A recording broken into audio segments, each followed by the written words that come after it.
So I'll just mention, I don't know that you guys know, certainly the viewers probably don't know. What I had was a gallbladder issue. The gallbladder, I've been having gallbladder issues on and off, minor type stuff, minor pains, since around 2013. And this Jeep Talk Show episode is brought to you by realtruck.com. Hey, get where you're going, then keep going. Gear, parts, and accessories built to explore well beyond where off-road goes off-grid.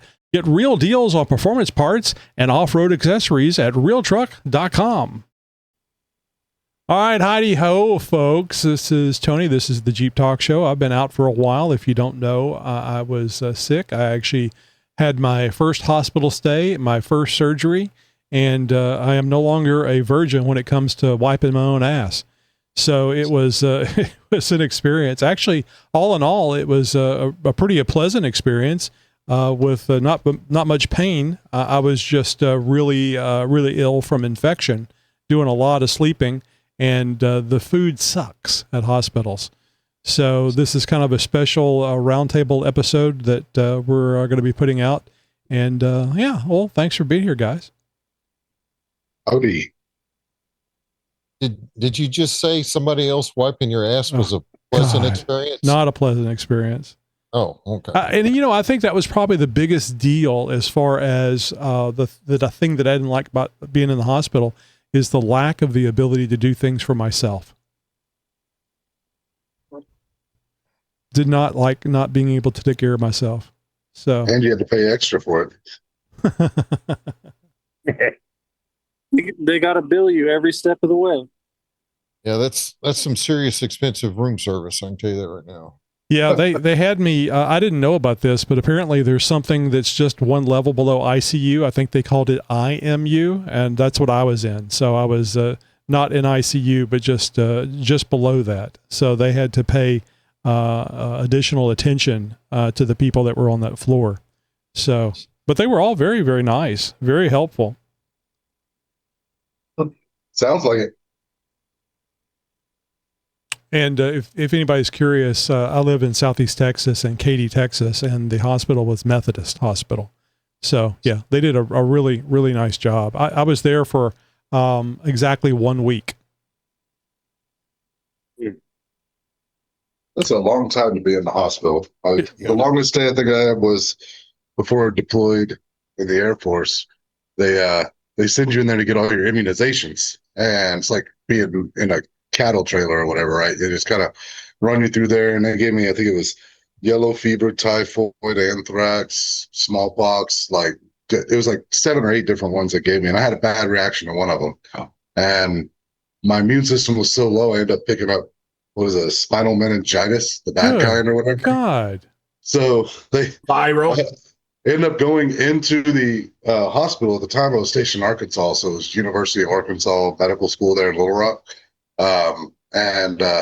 Yeah, it was 3 or 4 days, and I had a spinal tap. The good thing was I had my own room because they thought I was the first case of smallpox since like the 80s or whatever, because I'd broken out or whatever after getting the smallpox shot. I'm like, maybe they didn't give me the right vaccine. Maybe they gave me the live one or something. But I had a quarantine room, which means I didn't have anybody in there with me. It was all to myself or whatever, which is was nice. But I did that and then deployed like 2 or 3 weeks later. Gee whiz. Yeah. I had a bad reaction to scarlet fever shot when I was in the Navy, and my body temperature, you'd think a scarlet fever reaction, your temperature would shoot up, but it wasn't. It was the exact opposite. My body temperature like dropped, and I went into like convulsions and everything. And I was on the ship at the time. We were at sea. So I was dealing with a Navy corpsman. I was in good hands. Gee, my gosh. And they didn't even have YouTube to pull up and be like, okay, step 1. Take the temperature. Yeah. I thought I was going to get you riding a helo there for a while. They've put me under twice for procedures, and both times they're shoving me out the door almost before I'm awake. I don't know what I do while I'm under, but they don't keep me. I think it's the handsy. It's handsy, but only with the male nurses. That you could be entirely right. But I know I say some shit because people said I said stuff. They wouldn't tell me what I said, but they told me I said stuff. So I'll just mention, I don't know that you guys know, certainly the viewers probably don't know. What I had was a gallbladder issue. The gallbladder, I've been having gallbladder issues on and off, minor type stuff, minor pains, since around 2013. And it apparently came to a head on just before my birthday, and went into the hospital and found out that it died.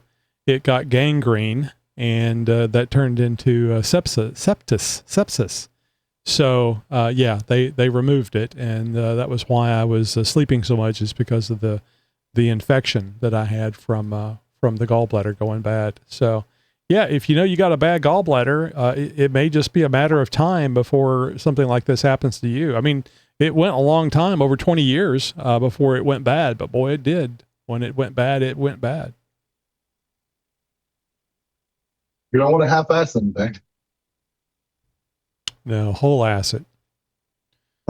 So let me ask you guys something. Did you see, and this may be old news, but did you see that the 2026 Wrangler, and I suspect the Gladiator as well, they no longer have the little nuts or little, I guess it would be nuts on the hinges. So when you go to take off the doors, you don't have to remove the little nuts to remove the doors.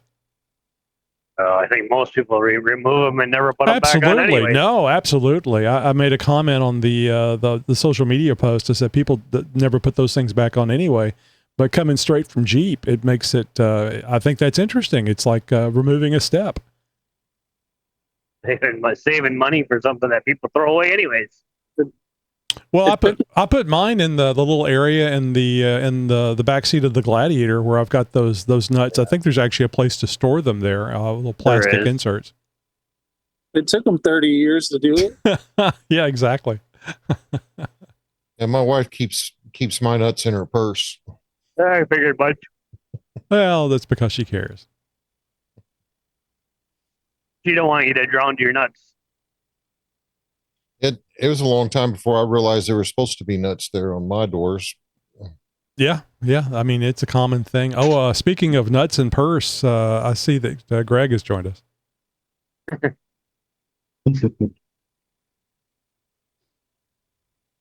Not all the way, apparently. Yeah. Nuts and purse. Important during the wintertime. He keeps his nuts in his purse.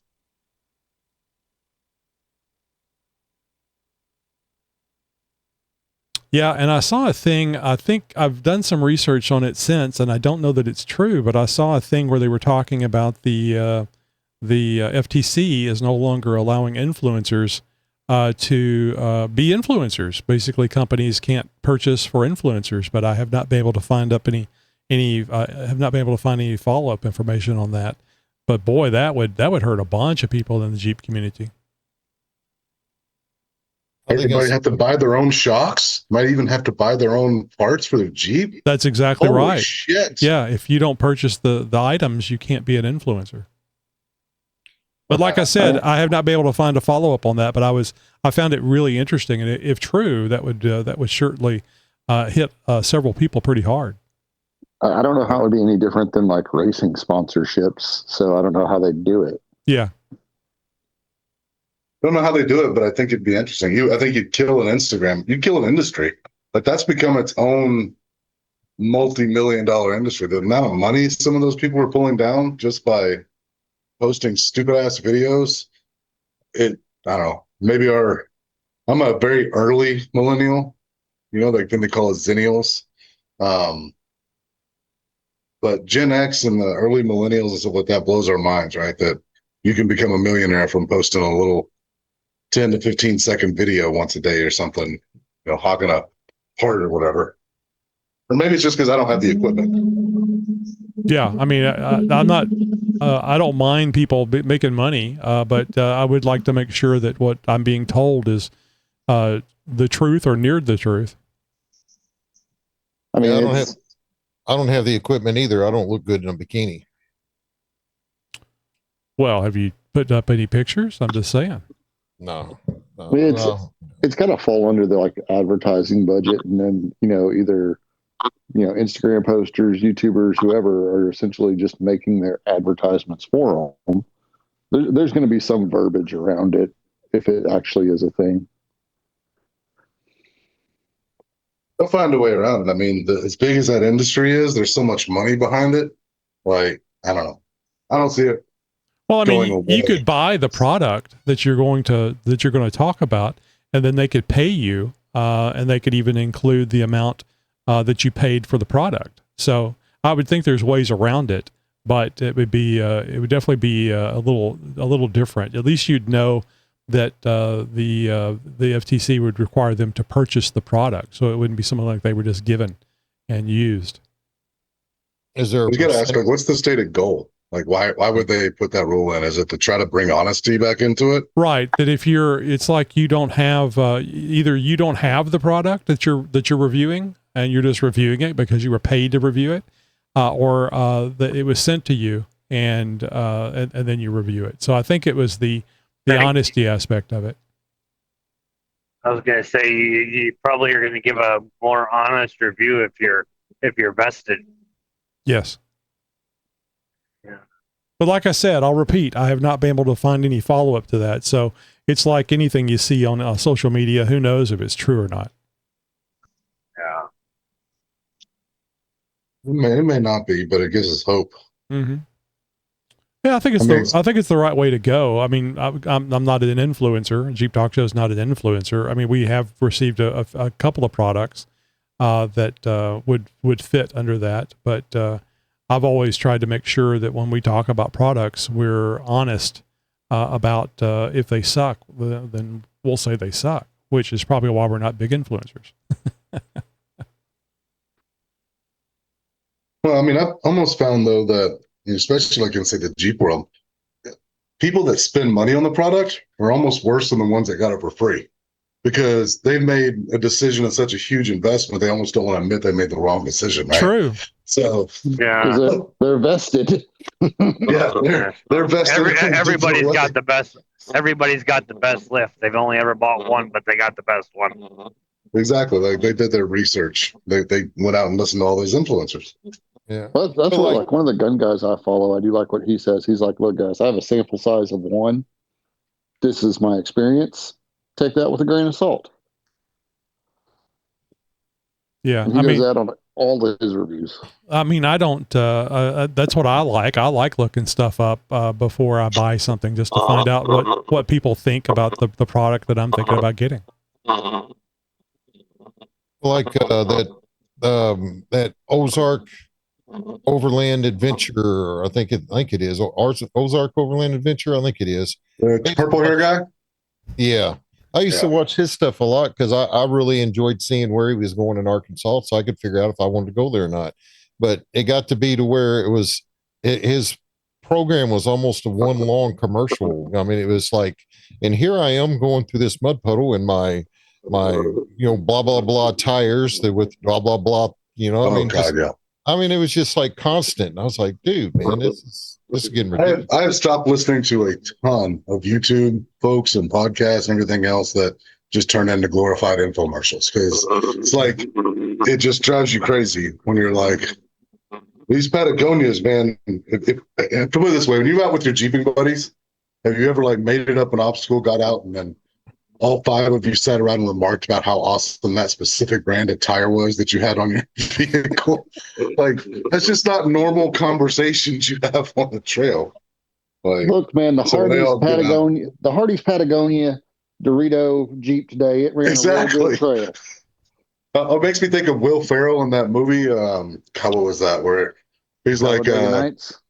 Was it Talladega Nights where you're talking about that banner across my windshield is really inconvenient, but I do like Doritos or whatever. I can't see shit. And the Overland guys, man, they are really just over the top with every little gadget. Overlanding is so hot. Has been for a few years now. Man, it's just like constant commercial, and it's like, wow. Well, that's with the Overland guys. Like, every once in a while, I'll see something, I'll be like, "Oh, that's pretty cool. Let me look it up." $500 for a camp chair? Yeah. Next. Yeah, most of the stuff there, I mean, they gotta justify the cost, I guess. But the other thing I've noticed from a lot of the YouTube videos now, they don't even need influencers anymore. They're using AI to like make a video in the style of Trail Recon or in the style of whatever. And it makes, I mean, you could tell because they go to pronounce some of the words and it's just totally wrong. You're like, okay, yeah, it's not a real person, but they do the epic. Remember, with like Story Till Now, Dirt Lifestyle's been doing it lately, but they film their wheeling videos and they're always these epic, like sweeping shots with music and all this other stuff. So I've seen a couple of AI videos doing that because it's just showing like stock wheeling footage that's pulled from all these channels and then slap the like narration on top of it, and boom, they'll go out and make a bunch of money until the channel gets shut down. I'm currently doing my damnedest to make that happen. To what? Shut the channel down? To take video footage but with Sora, so I just got accepted to Sora. I sent Tony a message. He didn't respond, but I'm taking it. It can only accept still photos at the moment. So you can do videos if you're taking it, but you have to be on screen. But I'm learning that currently, because I want to learn it to sell semi trucks. But in the process, like tonight, I was like, oh shit, I'm sitting here building a video, having a transformation from my 4xe to my diesel. I'm having AI build it, create it, do it. And it's currently downloading. I was like, oh shit, it's Tuesday. I'm sitting here by myself. Let me see if the talk show is still going.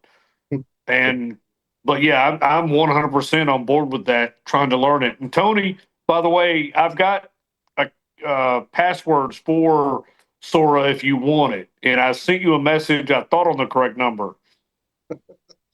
I did not see it. I was just going to ask you what you sent it on. I was thinking you may have sent it Facebook or something. I'm not a big Facebook person. No, it's a text message. I've got 5 numbers for the show going back through time. And it was the most recent message you communicated. You're like, send a text to this one because everything else will go to email. But if you want, yeah, I'm sure you've got my number saved somewhere. I've got 6 Sora invites, but it needs to be a Chat GPT subscriber to really truly get the use out of it. Yeah, but if you want it, I'll give it to you. I'll have to look your number up. I'm just using my my phone now. I actually got an application for my Windows system, so I can actually chat back and forth on my phone without having to do it with my fat little fingers on the the virtual keyboard, which I always hated. So trying to simplify things. It works. It works. Well, yeah, if you find it, if not, I'll shoot it to you, or I can if you want it. Like I guess they're going, like, people are selling these things, and I'm like, yeah, no, that's dumb. What's your area code and prefix, Travis? 704. I mean, are we recording live? Yes. Well, 704. It doesn't matter. 704-975-6060. People won't call me. I've got. Apparently, I don't have you here in chat, so that's not sure. Anyway, I'll get with you. We'll get it set up. Yeah, you can play with it like I'm doing. It's very interesting to do. And you saw the one I did on Instagram or posted. Mm-hmm. It's pretty funny. I was at the surgeon's office today because they were removing what's called a JP. It's a little drainage thing that they put on you whenever you have your gallbladder removed. And I was sitting in the waiting room, and one of your posts came up. I think it was on TikTok. That might have been Instagram. Anyway, I was showing my wife a picture of Waylon, and I said, this is Waylon. This is Travis's dog. And this is Travis's new Jeep. And I said, oh, hang on a second. I'll show you why he has a new Jeep. And then I showed her that one where you're just driving down and all of a sudden you just flip over. And I said, this isn't a bad flop. He just happened to put it underwater. And it ingested water into the engine, and he had to get a new Jeep. So I was actually showing my wife some of the stuff you went through, and I told her about Waylon being ejected out of the passenger window and flopping around. Is Waylon okay? I said, "Oh yeah, he's fine." He was a little upset with Travis. He was pissed. Yeah, I got that new video. My buddy had footage, and I hadn't seen it, and That's a I good finally video. saw it. It tells you exactly. It tells you exactly why that happened. It was great. I thought it was very interesting. Yeah. It's on YouTube as well, and you can hear him communicating prior, saying, if you take the wrong line or you're right the edge, you're going to roll into this.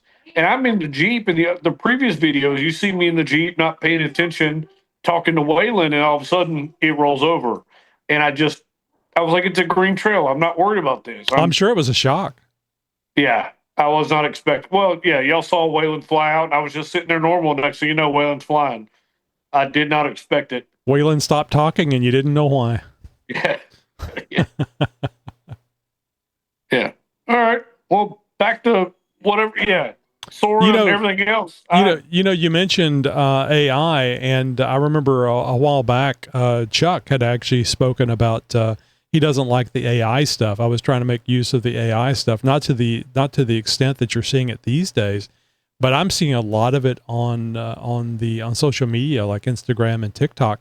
I do not care for it. I mean, I feel like I'm being lied to, and I identify it pretty quick whenever it's just something ridiculous. Some of it is very funny, but it's obviously visual bullshit. Yeah.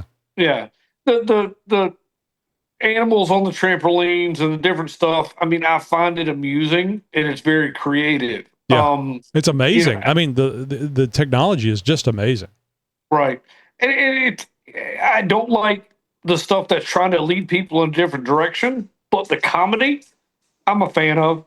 I'd rather have a comic up in front of me, but at the same time, the world is where the world is, and I'm going to learn these things so I'm not left behind. Mm-hmm. And I hate saying that, but that's the reality of it. All the Sasquatch ones are pretty funny. I like those. Yeah, hilarious. Yeah. Well, so I think the interesting part is that it's, we always talk about in the IT industry and all these other industries about being automated out of a job or whatever. But with AI coming in, at a point will influencers basically be automated out of a job? With, GenRide or any other type of vendor can go out there and use AI to generate, buzz videos for it under whatever. Like, they don't need the influencers to go out and do that anymore. You're still going to need, again, to sell a product. You don't, but reality testing, like I like seeing the videos where I see a product in use. That's what I'm a fan of. And AI, yes, can build that and duplicate it.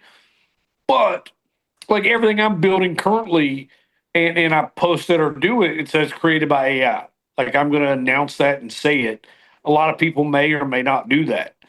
It's just, I bet you will see some, not litigation, some laws come out where you need to do that. The FTC will probably require you to indicate that it's AI generated. Right. It'd be smart if they did, and stupid if they didn't. Well, the laws just have to catch up with technology, which is often the case. So I'll mention this. I may have mentioned this to you guys before, maybe not. At one point, I used to work for HP and their gold level support here in Houston, and the gold level support was tech support for the PCs and stuff. That gold level support basically meant that whenever you called in for help on your computer, you were talking to an English speaking, most of the time American. Real Rides Volume 8, Jason Jones. Here at Real Truck, we're more than a retailer, a manufacturer, and a purveyor of high-end auto parts. We're a network of dedicated enthusiasts with an affinity for anything automotive, from stylish upgrade daily drivers to purpose-built off-road rigs.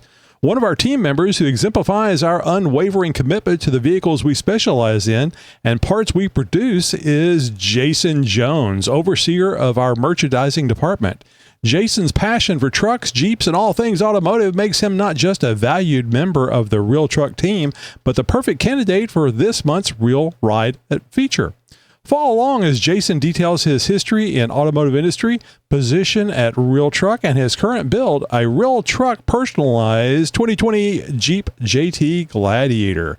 You can read more about this. Just go to realtruck.com/blog. There's actually a lot of things you can read there, realtruck.com/blog.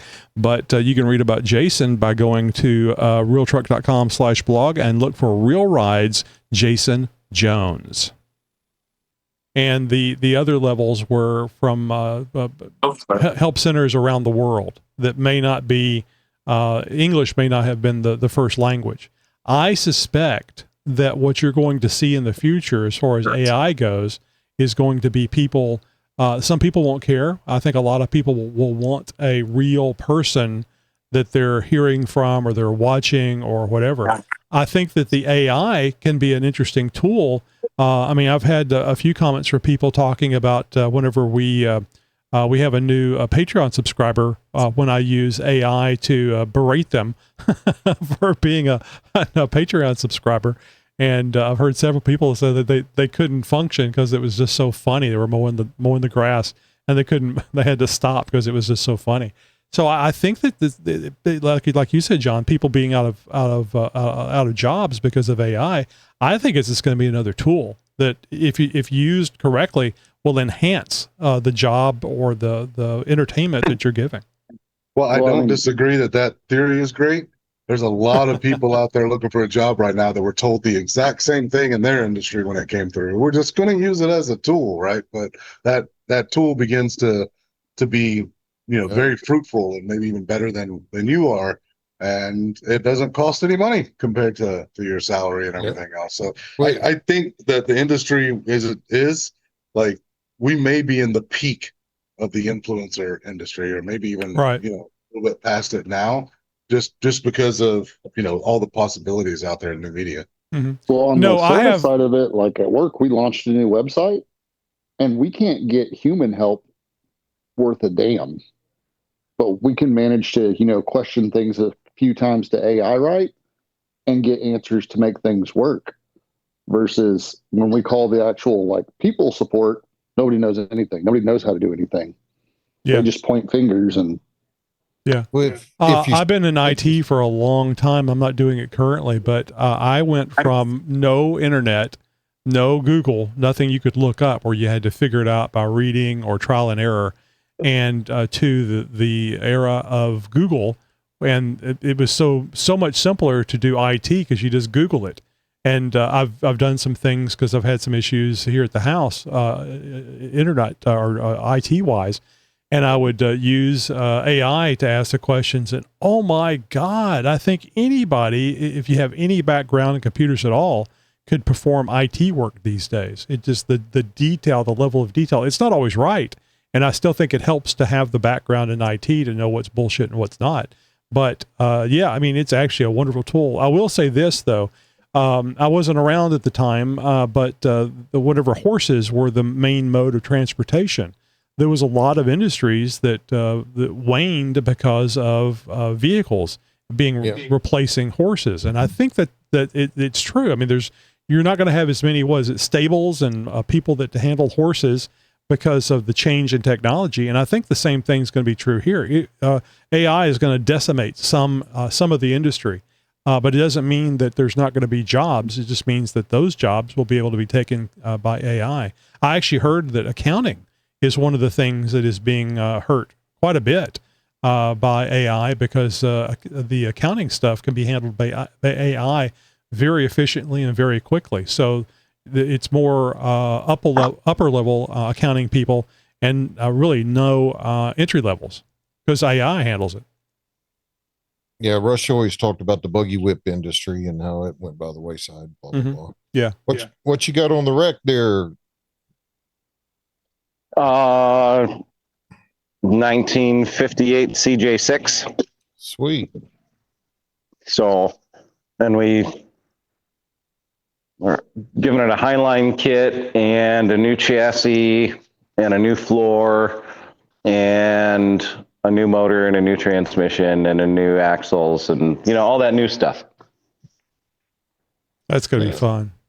So just as good as the TJ. Yeah. So it's getting a metal cloak long arm, and then a diesel motor, and all the goodies. 37-inch tires with only 1-inch lift, and it'll live its life in Moab. So Getting the Cummins R 2.8. nope, a little 2.9, 2.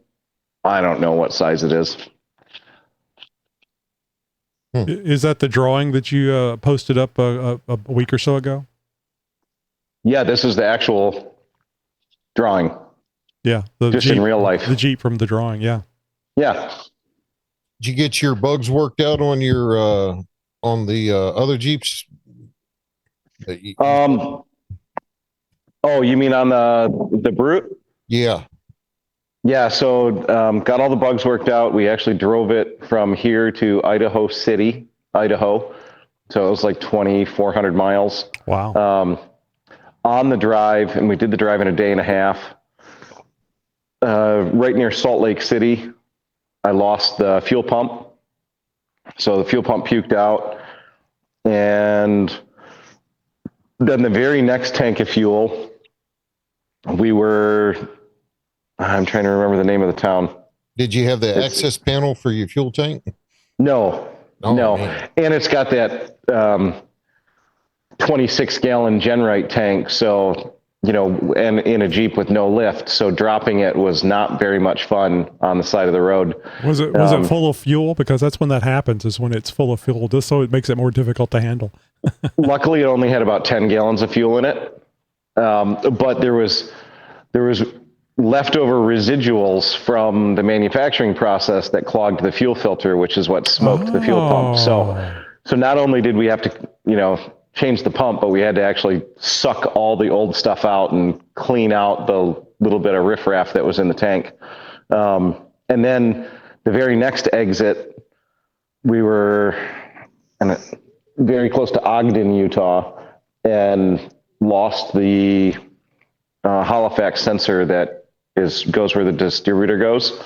So the downfall was it was like 7:30 at night on a Sunday, and I didn't know what to do, so I ended up calling up the owner of Tom Woods Drive Shafts, and he went to the local O'Reilly's and picked me up parts and hand delivered them on the side of the road. So that was pretty cool. Is Ogden where they're located? Because when you said that, I immediately thought of Tom Woods Drive Shaft.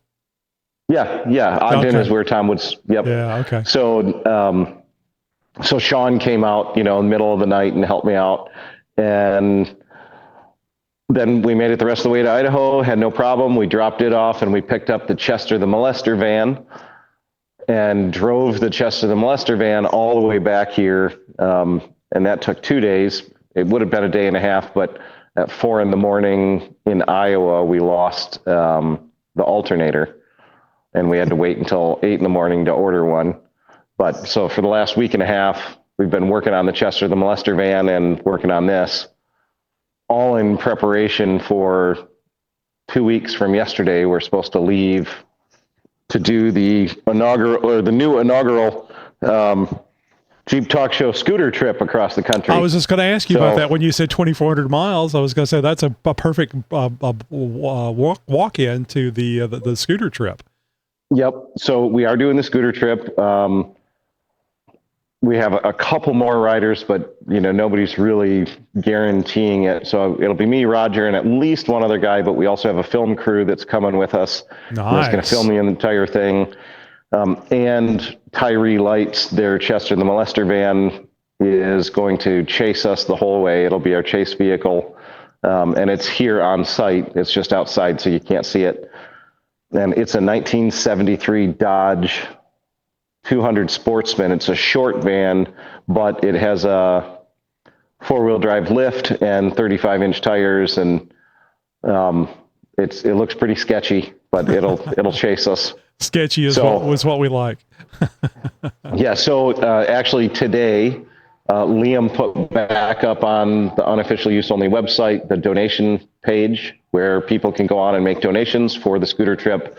And 100% of those proceeds go to SEMA Cares, and SEMA Cares donates 100% of their income to the Austin Hatcher Foundation and 2 others.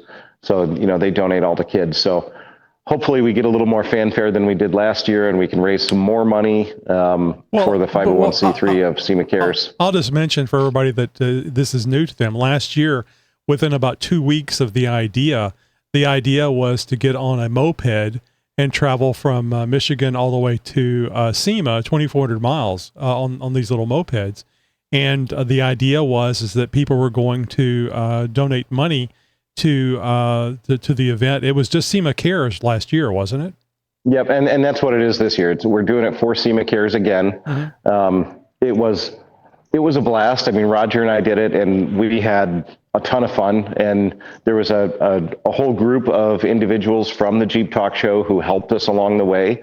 We had some locals. Tony left with us, and then Mitt and Tony, mm-hmm. and then we bumped into another guy, and then down south we bumped into a couple others, and so literally it was like a Jeep Talk Show thing, even though we were doing it, because the idea stemmed on this show as a Dumb and Dumber idea, and right here on the Zoom meeting, yeah.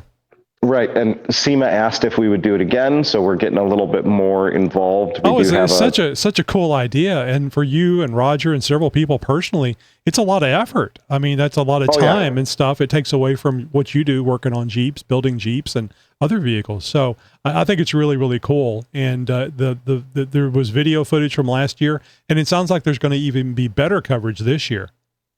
Yeah, there should be a lot better coverage this year. We'll try and make a couple posts every day, but we have an actual production guy who's going to do it. And he's done some amazing things. Like he does stuff for the Diesel Brothers and places all over the country, but he's a real big deal. So he's going to take care of that, and we'll cruise across the country. But we just put it back on the website, which is unofficialuseonly.com, which is what my shirt says. And people can go on, anybody, donations start at $5, right? $5, $10, $20, $50. We've even got a spot for $1 million if you got one of those black cards. Ooh, nice. But yeah, it's a stupid thing, right? I'm 47 years old, and riding across the entire country at 35 miles an hour is dumb. And last year we cheated, when it was raining real hard, or when we had to go over the mountain pass, and a couple other times we put them in the bed of the truck and we made a couple tracks. But, because it's nearly impossible to do that whole trip unassisted. But we'll put on as many miles as humanly possible. We're going to cruise the country. This year we're going to put up a map of our locations, so every day you'll be able to track us, where we are, where we're going. So if somebody wants to stop on the side of the road and say hi and, give us a lemonade as we drive by at 20 miles an hour, we'd greatly appreciate it. But we're going to have fun, and we're going to have a blast. I'm sure you wouldn't mind if people wanted to ride along with you guys for a little bit. They got their own moped or whatever. More the merrier. Yeah, come on out. Honestly, the more the merrier. If you've got a moped, a scooter, a motorcycle, whatever you have, I don't care if you're pedaling a bike and you can keep up at 30 plus miles an hour. But if you want to join us and do some of the trip or the entire trip, I've got some media credentials for extra people. If extra people want to join and you've always wanted to go to SEMA, join up, cruise the country with us, and I'll give you a pass to SEMA. Oh, when is this happening, Greg? I just realized that we didn't mention when it's happening. I mean, it's before SEMA, but... Yep. So we're going to leave here. Tentatively, we're leaving on the 27th, worst case, the 28th. SEMA starts the following week. So SEMA is Tuesday through Friday, the first full week of November. So we're going to be crossing the country a week early. So last year we tried to do the whole thing in 4 days. This time we're going to give ourselves like 7, almost 8 days. Yeah. So we're giving ourselves a little more time. That way we can see more stuff and do some more cool and fun, exciting things, but also not kill ourselves as we cross the country. Yeah, very, very cool. And I think it's so neat that the Jeep Talk Show was there to actually be part of the craziness for you guys talking and come up with the idea. Was it Roger that came up with this idea, or I forget? No, Greg. Oh, did he? Yeah, I made a stupid comment that the Jeep that I was building for SEMA last year, the painter had it too long, and there was no way I was going to get it done to my standards, right? So I don't bring a vehicle to SEMA unless it's 100% and can do exactly what it says it can do. And last year, there was no way I was going to get it that way. You know, I would have been one of those missing drive shafts idiots, and I refuse. So I made a comment that, you know, the road to SEMA is always fraught with so many issues. And, you know, I said it would be funny if somebody would just Dumb and Dumber it one year. Oh, yeah. And then Roger spoke up and said, well, I'll go with you. And I thought he was joking. But I think it was 2 days later, he called me and he goes, I found a scooter. It's only an hour from you. Will you go pick it up? And so I did. I went and picked up the scooter, and the idea was hatched. And, you know, we've talked about it a couple times throughout the year that it would be fun to do it again. And then, you know, it was about 3 weeks, a month ago, SEMA called and they're like, will you do it again? So we're going to do it. Even this year at SEMA, they have a stage where they do interviews all week long, and it ends up on Motor Trend and stuff. And they're going to give us a couple spots on that stage. So we're going to get to talk about it. And even then, you know, we'll always remember to mention that this idea stemmed from the Jeep Talk Show, and the scooters still have the Jeep Talk Show sticker and logo on them. So, you know, we're not going to take those off, but same thing. Any companies listening to this, because I know some companies follow this. You know, you got Tony Pellegrino and other guys that are always on here. We accept sponsorships from any company, and we will put your name on it, because SEMA is going to cross-post everything that we post. So every post we get should get somewhere between, you know, 200,000 to 1 million views. So if you're a company out there and you want your name set on it, you know, give us a little sponsorship, and we're just going to take that sponsorship and feed it right into the SEMA Cares anyway. SEMA Cares. It's just a good idea to be associated with the companies, businesses that are doing things for kids and people in need. So I think it's a great idea. Yeah, and SEMA Cares it's a group of individuals who are all within SEMA. It is a 501c3, but everybody that's involved, like from Lori all the way down to, you know, all the people that help, Joe, AJ, they all donate their time. So none of them collect a paycheck. So every penny that we get to donate to SEMA Cares actually gets to help a kid. It's not funding anybody's pocket. It's not paying for anybody's soda. It's helping. And to me, that's kind of a big thing, especially after what happened to my son. Anytime I can help some kids out and do something dumb and exciting all at the same time, it's worth it. Yeah. Good job, Greg. I think it's great. And you got to wonder how many big things that we just take for granted these days came out of just some silly ideas and random discussions between people. And it turns into something big. I suspect that's how King of the Hammers happened. Yeah, and you know, I mean, instead of going out and buying a Monster or a Red Bull or something, you know, go donate $5 on unofficialuseonly.com and help us out and help us help some kids out. Yeah, we're not asking for much, right? Whatever you can afford, unless you can swipe your black card and do that $1 million donation. If you do that, we'll drive the scooters to your house and give you a big warm hug. All right. Does anybody have any questions or anything you want to comment on as far as the SEMA Cares goes before we move along? All right, good. So, I just wanted to throw that in. I know it gets a bit commercial, but it's such a great thing that Greg and the team is doing. So, I just hope everybody can be part of this somehow and just donate $5, and that will be a good way to be a part of it.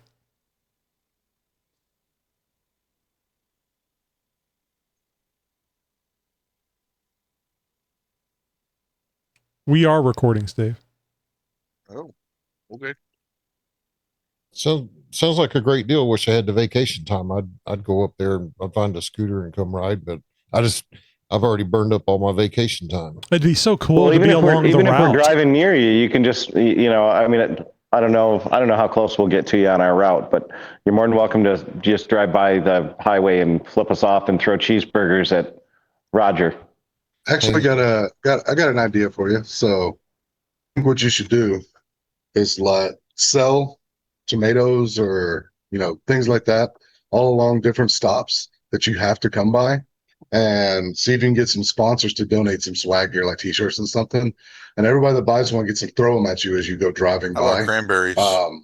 And if they hit you, then they get the swag t-shirt, right? So you could probably sell quite a few raffles there. That'd be a good way that's a great idea. Thanks. That'd be a good way for sponsors, because Genrite could send you some t-shirts, and then part of the trip you could be wearing the Genrite t-shirts. Oh, maybe just give them rubber ducks. Or just throw rubber ducks as you go driving by. No, it's got to be biodegradable. We don't want to leave trash on the side of the road. Oh, that's what the helpers are for, to go pick them up afterwards. So you just got to have them in special areas, because then you can play Frogger, getting out across the highway and try not to get hit. I mean, it's better than having some, cranberry hauling truck driver and a redneck from Michigan show up and give you a hug on that $1 million donation. Like, that would be sketchy.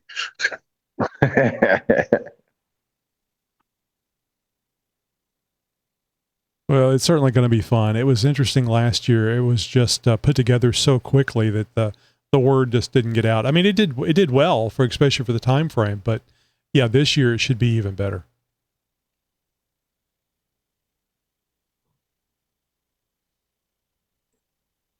Yeah, I still think, and I'm pretty sure I said this last year, I still think that that scene where Forrest Gump was running across country, that would be really cool to see 30 or 40 mopeds,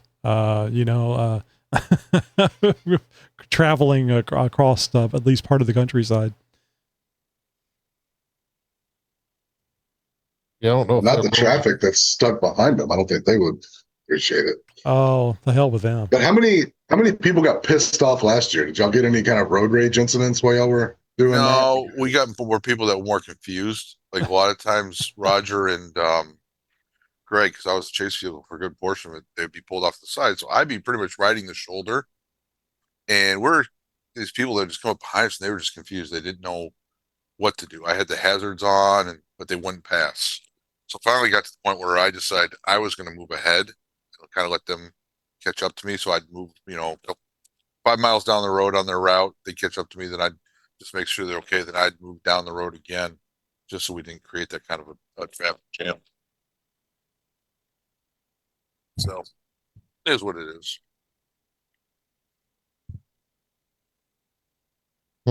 Coming up soon, folks. It's going to come up a lot quicker than what you expect. It's always, to me, it's like, oh yeah, SEMA's coming up, and then boom, it's there. I mean, it's next month, right? Yep.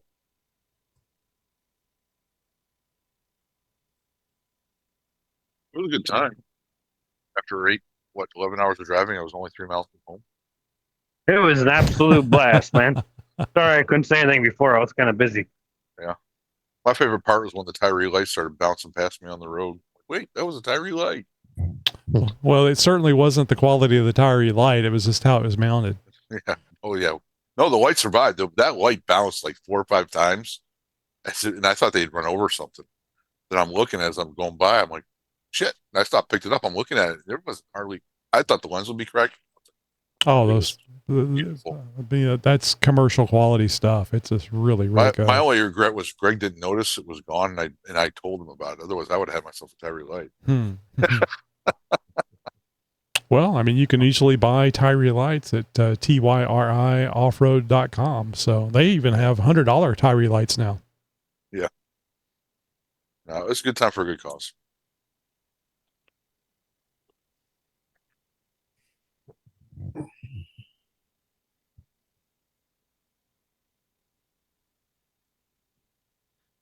Sorry, I was late. Did I miss all the fun? Yeah, you said you were going to start the Zoom meeting at 8 p.m. Central Time, and you got. Then you said you had it, so I was like, you got here. I got stuck on another call, and life happens. You got here really late.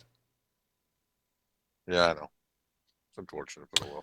All right, guys, we're going to go ahead and wrap this up. This is just one of those situations where we record kind of on the cuff. I've been out because of the hospital stay and surgery, and I thought I would get back on and make use of the always fun roundtable, which you could, of course, be part of every Tuesday, 7:30 p.m. Central Time. We are not recording every roundtable episode now, but we're doing it tonight. So if you are watching this, you never know. There may be another one popping up. Of course, all the other episodes that we do are still there. And yeah, you should join us and be part of that. We may be doing the roundtable live on YouTube in the future, so you may be able to watch that way in the future, and a few other places as well, Rumble and Instagram and so on and so forth. We'll just stay tuned for more information on that. Thanks a lot for joining us tonight, and I guess I should say, welcome back to everybody here in the roundtable. We certainly didn't stop recording this because we don't like you. We love you, and it's always interesting. So now you just have to absorb the fun in a different way. You guys have a great night, and thank you. You're my friend. You're my new friend.